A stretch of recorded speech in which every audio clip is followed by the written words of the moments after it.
Sa Pangasinan, nagkaisa ang 71st Infantry Battalion, LGU Infanta, PNP at BFP sa isinagawang tree planting activity bilang pakikiisa sa Arbor Day 2026 para sa pangangalaga ng kalikasan. May ulat si Aldrin Baldado. Bilang pagpapakita ng sama-samang pagkilos para sa pangangalaga ng kalikasan, nagsagawa ng tree planting activity ang mga kasundaluhan ng Alpha Avenger Company 71st Infantry Battalion, katuwang ang BAT4 WPS Infanta Chapter, lokal na pamahalaan ng Infanta, Philippine National Police, Bureau of Fire Protection at iba pang katuwang ng ahensya sa Barangay Pita, Infanta, Pangasinan, bilang pakikiisa sa pagdiriwang ng Arbor Day. Pinangunahan ng Municipal Environment and Natural Resources Office kasama ang iba't ibang departamento ng lokal na pamahalaan ng Infanta. Ang aktibidad na naglalayong mapalawak ang forest cover, mapangalagaan ang likas na yaman at mahikayat ang mga bawat mamamayan na maging aktibong kabahagi sa pangangalaga ng ating kapaligiran.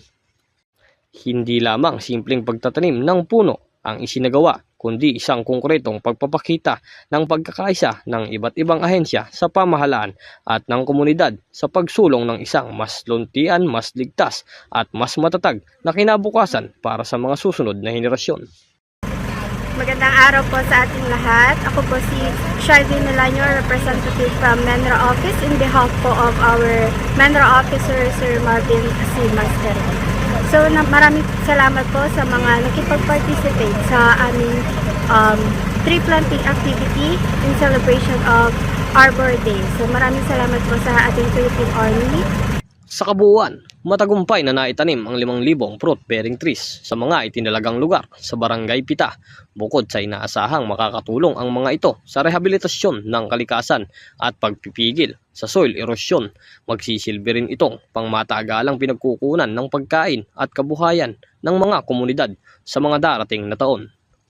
Ipinamalas ng mga kasundaluhan ng Alpha Avenger Company, katuwang ang BAT4 WPS Infanta Chapter, LGU Infanta, PNP, BFP at mga volunteer ang diwa ng bayanihan at whole of nation approach patunay na sa pamamagitan ng sama-samang pagkilos, mas maraming positibong pagbabago ang maaaring makamit. Ang bawat punong naitanim ay nagsisimbolo ng pag-asa, katatagan at pananagutan ng bawat Pilipino sa pangangalaga ng kalikasan. Higit sa lahat, ipinapakita na ang aktibidad na ang tunay na serbisyo ay hindi lamang nasusukat sa pagpapanatili ng kapayapaan at seguridad, kundi maging sa pangangalaga sa likas na yamang maipapamana sa mga susunod na salinlahi. Sa pagtatanim ng 5,000 fruit-bearing trees, muling pinatunayan ng Alpha Avenger Company, BAT4 WPS Infanta Chapter, lokal na pamahalaan ng Infanta, PNP, BFP at ng buong komunidad na ang pangangalaga sa kalikasan ay isang pananagutan na dapat isabuhay ng bawat isa, sapagkat bawat punong itinanim ngayon may buhay, may pag-asa, mas lunti ang kinabukasan na inihahanda para sa sambayanan. Mula rito sa Infanta, Pangasinan, ako si Aldrin Baldado, ang inyong pamilyang kaugnay para sa matatag na hukbong katihan ng Pilipinas.